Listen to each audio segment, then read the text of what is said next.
Hey, what's your name? Son! Sir, I need you to drop the knife. No, I will not drop the knife. We got it. That's my son. Can you drop the knife so we can help him? Step away from your son so we can Step away from your son so we can help him. He's gone. Huh? We need to help him. Listen to me. Don't come near me. Sir, you need to drop the knife. Sir, please drop the knife so I can help your son. Sir, please drop the knife. Please, I need to help your son. Just stand up and move over here. Sir, how can we do this? How can I help you? Stand up and do not go reaching for anything. If you do not comply, deadly force may be used against you. Do you understand? Get up and move to your right, please. Sir. Sir. Hey, Cheyenne, do you have a stun bag or something? No. Hey. You want to go get your 40? I'm going to get up and I'm going to charge these guys. Do not do that or you will be shot. No, do not go back to your car. It's going to be over. Sir, I want to help your son. Sir, I want to help your son. Can you please get up and move? Don't. Come here. I'm sorry, sir. Put the knife down. Put the knife down. I'm so sorry. I don't want to promise. Put the knife down. We don't want to hurt you. Force may be used against you. Sir, put the knife down. And step away from your son. Is that a gun? Listen to me. Put the knife down.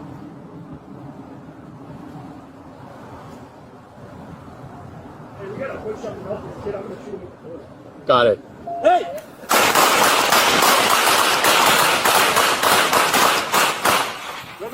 Red. Red. Go on. I got traffic. You guys hold him. I got it. Copy. You got it? Hey, I'll hold on in. You guys push. You gotta Okay. reload. You gotta reload. Good afternoon. Yesterday afternoon at approximately 2:24 p.m., officers responded to a 911 call for help in the 5800 block of Recife Way for a family disturbance not unlike countless similar calls they respond to every day. The type of call that frequently may not ultimately involve a crime and many times can be resolved by officers using their de-escalation skills and a little human compassion. This incident quickly took a different turn, ending tragically with an exchange of gunfire between officers and a heavily armed man. Gunfire came within arm's length of hitting multiple officers. Ultimately, the man who opened fire on officers was struck by an officer's round and is now deceased. The presence of firearms continues to present the greatest challenge in response to calls where mental health is a factor. Guns are ever present in our community, and the number of people who possess firearms, legally owned and not, only continues to increase. Like in this case, the presence of firearms is often not disclosed by 911 callers, but emerges without warning and turns what could be just a conversation into a potentially deadly confrontation. It's been less than 24 hours since the incident occurred, so what we know now may change as we are still in the very early stages of the investigation. What we know now and can share is the following. The call involved a 37-year-old man with mental health issues who lived in an ADU to the rear of his parents' residence. The man was reportedly off his medication and becoming physically aggressive with his parents. His parents called for help because he had become violent and was throwing objects at them in their house. Officers with crisis intervention mental health training were dispatched to the residence to stabilize the volatile situation. No weapons were reported by the caller. Officers walked down the side yard to make contact, and as they approached the ADU, the individual emerged and pointed a long gun directly at the officers. He then fled back towards the rear of the residence. Officers retreated out into the street to create distance from the suspect, to give themselves time to formulate a plan to hopefully de-escalate the rapidly escalating situation. By immediately pointing a firearm at officers, the man created an incredibly dangerous and volatile situation for everyone involved. Officers acted quickly to de-escalate the incident by obtaining the man's phone number from the family and calling him from a safe distance away. Officers were able to get the individual on the phone and attempted to slow the situation, calm the man down, and persuade him to leave the gun in the house and come out peacefully. After around 20 minutes of dialogue, the man hung up the phone. He then emerged from the side yard and fired at least one round at 4 officers who were taking cover behind a marked patrol car. The round struck the fender of the patrol car, which you can see in the photo on the screen. Crime scene investigators are still examining the patrol car, but it is likely that the vehicle's engine stopped the bullet and saved the officers from being hit.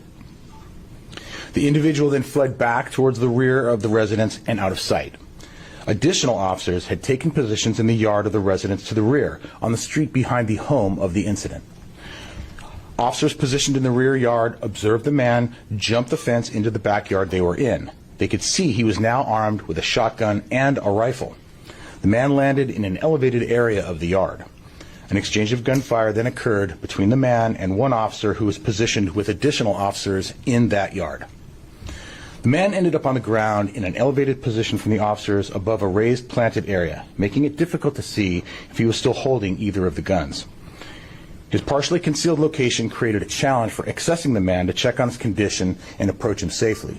When officers were able to approach him, they observed at least one gunshot wound and pronounced the man deceased at the scene. During the gunfire exchange, the man was struck by at least one of the officers' rounds. At least one round fired by the man struck the house directly next to where this officer was positioned, narrowly missing them and other officers who were taking cover next to the house. The man was in possession of 4 firearms and at least 50 rounds of ammunition when they contacted him. In addition to the rifle and shotgun, he had on his person a loaded revolver and a loaded semi-automatic handgun.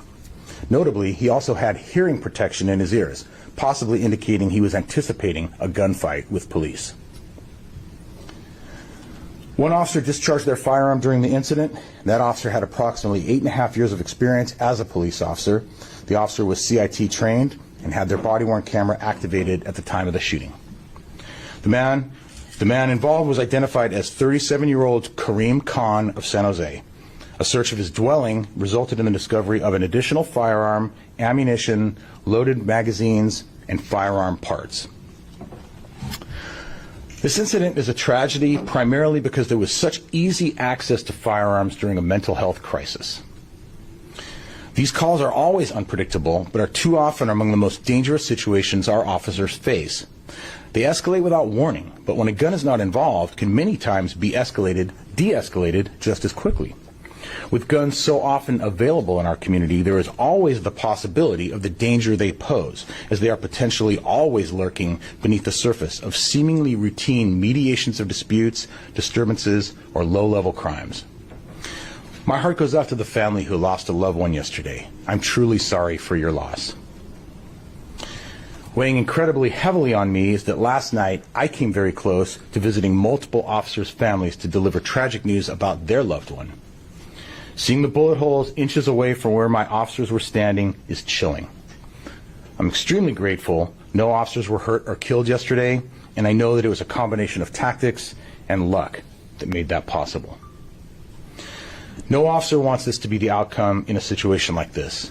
While no officers were harmed, the officer who defended their life and those of their partners will be affected by this for the rest of their life. As with all San Jose Police Department officer-involved shootings, a thorough investigation is being completed by the department's homicide unit and the Santa Clara County District Attorney's Office. The case is also being monitored by the San Jose Police Department Internal Affairs Unit, the City Attorney's Office, and the Office of the Independent Police Auditor.